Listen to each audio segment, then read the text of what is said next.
Hey, welcome to Retro Evolutions. Thanks for stopping by. I'm Jared, and today I'm going to be showing you how to modify your NTSC-J so that you can play your backup copies, make it region free without the need for chips or any hardware associated with modifying the device.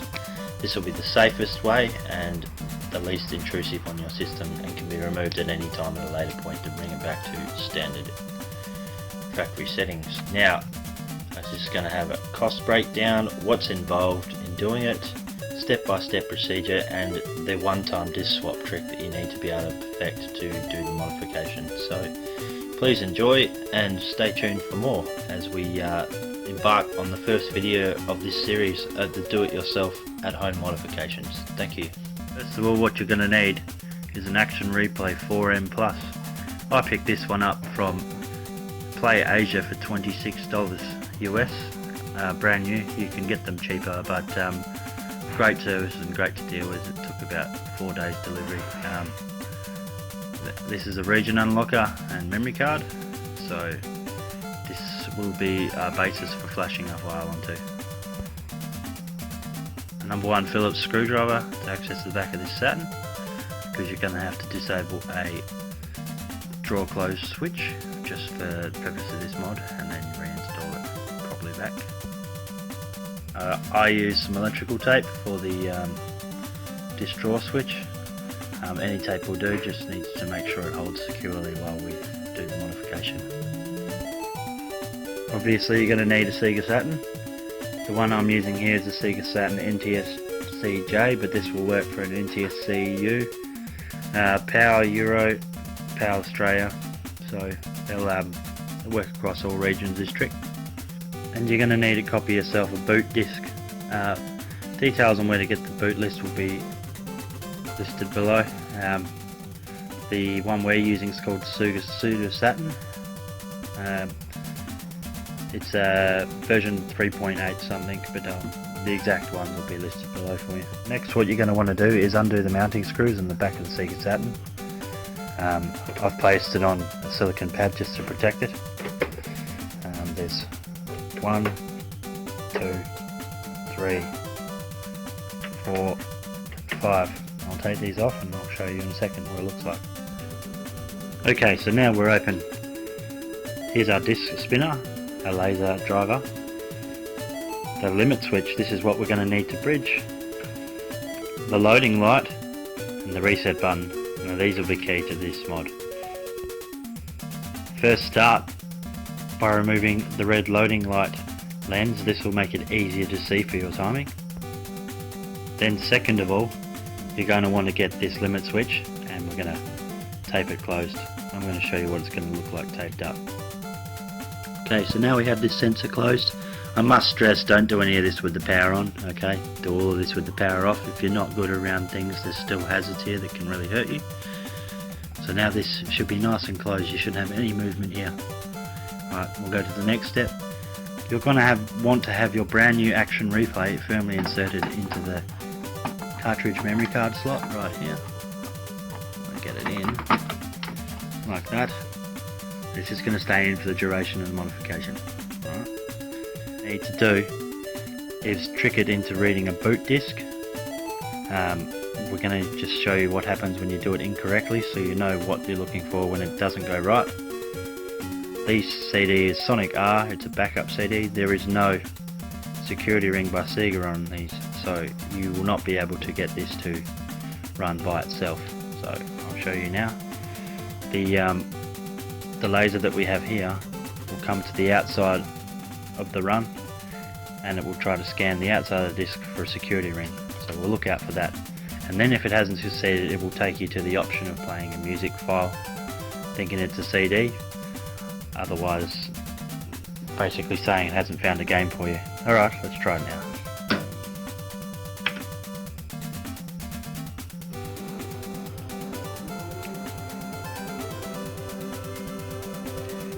And there's the laser trying to read the security ring.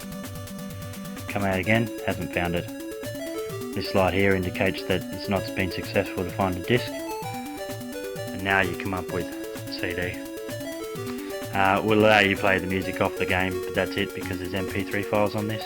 but as far as going any further from here, you would have to start the process again. So you would power the unit down and we'll start the disk swap next. Okay, so now you're going to want to create your own boot disk.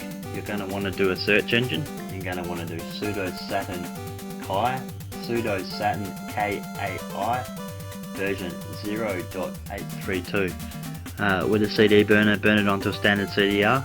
We had to try a few different discs for this one. Some discs just don't like it, so have a couple of different brands of discs handy. And once this is done, you're going to have your action replay card turned into a region free and able to play your backup games. You will no longer have the ability for extra memory storage, but you do have the 32 kilobyte save battery state in here as well, so you can use that. But just be aware, once you've done this, you render the cart basically usable for only this purpose. Now we're doing the disk swap section. I'm going to show you in 3 parts, but what you're going to start out with, I'm not going to do it live for you here. What I'll do is play a recorded footage of me doing it for you, but this is just for the sake of teaching yourself how to do the disk swap trick. First of all, your boot disk that you've got here, you're going to fire up your Sega Saturn. You're going to wait for it to do its thing. The moment it comes up with the Sega logo, you're going to grab your disc and you're going to swap it with an original game. Now you're going to do this really quickly. Okay, now we'll go on to the next step. Okay, so just assume we've done this in a continuous sequence. I'm going to turn the system on again. This part here is just so you can see what the laser is supposed to do and when you're supposed to change it back to your boot disk. So just ignore the Sega Saturn firing up again.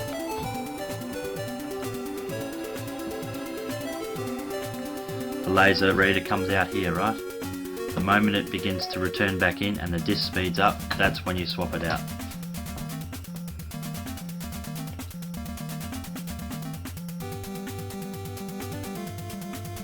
And if you've done it correctly, then you will have your flash at sudo saturn menu pop up, and that will be shown in the video now. So here's our boot disk. Wait for the Sega logo to pop up. We've got the disk swap, which I hate.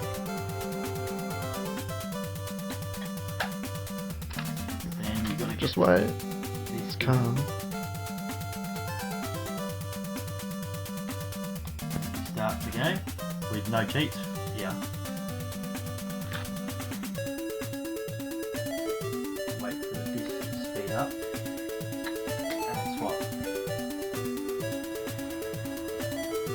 And we're good for Sega.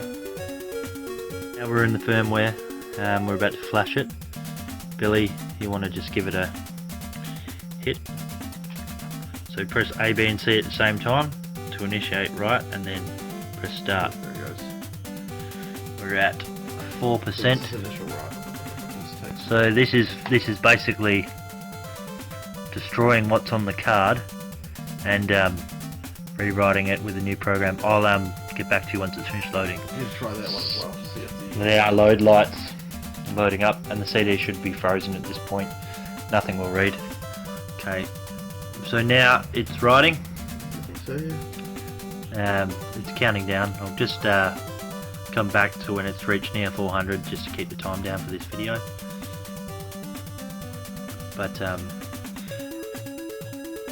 yeah, we'll just pause it here for a sec. It's just finishing now. The write is a success. Press start to exit. Hopefully you're still with me and you haven't fallen asleep at this point in time. If you've been successful with the disk swap and disk swap back, you should have a successfully flashed action replay card, and you would have had to power it down because it would have gone to the CD menu. Don't be disheartened if it does take a while, because, well, it can be a bit tricky depending on your console. Some just take longer than others, but it can be done for all, and the same thing is done across all the models. The main thing is you've got to make sure that you have this disk drawer sensor in the closed position so that you can do a continuous spin with the drawer open. Okay, so now I'm just going to play one to test it out for you to show you. This is the Shiny Holding Arc, a kind of carry on from the Shining Force games, so let's have a bit of a hit. So as normal, just spins up. You should have Sega Saturn come up. Sorry about this, the bad quality here. Pseudo Saturn loader comes up, and you want to select the start game, right? And you're all good. So I'll just give you a little bit of, make sure it's all loads up good. It's all tickety boo.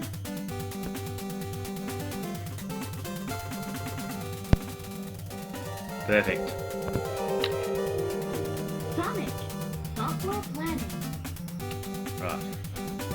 So now I'm going to show you how to revert it back to the normal Sega Saturn if you want to run it as a normal one for your original games. You can do it this way, like still play it through this way, but if you just want it as it was standard, this is how you do it. Okay. So as I was just saying, you can revert it back to standard. If you remove the action replay card, it's just a standard Sega Saturn again. Nothing changes on it. Loads up like normal, except you don't go through your booter. You can use the your original copies of the games with the booter still. It doesn't affect them operating.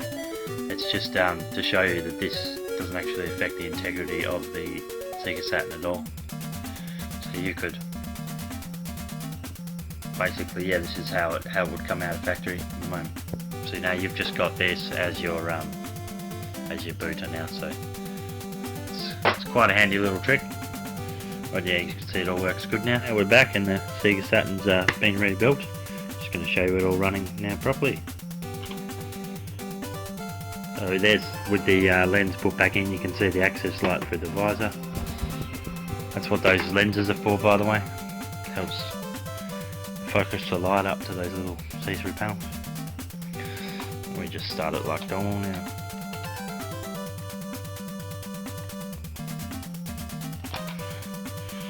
She's all booted out. It's great. So if you like this mod, feel free to give it a subscribe, thumbs up, and any comments are appreciated, or anything you'd like to see done, please let us know. There's pretty much nothing we can't attempt. So oh yeah, another thing too is now the disc drawers switch is engaged, you can see it stop here. So stops it and comes up with that for you. Alright, thanks very much guys.